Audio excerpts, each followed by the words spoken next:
Hey, it's Chelsea here at the all-weather at-home showroom. And Chuck, you don't just sell windows and doors here, you manufacture them too, right? Yeah, absolutely. We've been in business since 1978, manufacturing them here in Edmonton.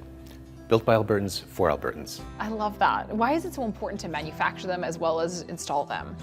Well, you want one point of contact the whole way through, or a team behind you to help you from measurement to final fit, right? Really, it comes down to no middle people, no runarounds, no third-party chasing. Really, you get one company that's going to see it complete for you the whole way. So a lot more efficient for your project, and I would imagine too, we have some kind of unique weather needs here in this province. It might be nice to have something that's built for this climate. Absolutely. The raw materials themselves are climatized for our dryness and altitude, and that's really important with windows. Likewise, the argon gas that's filled in the windows. Well, you can learn more about All Weather's amazing history, of course, at either of their showrooms or online at allweatherathome.ca.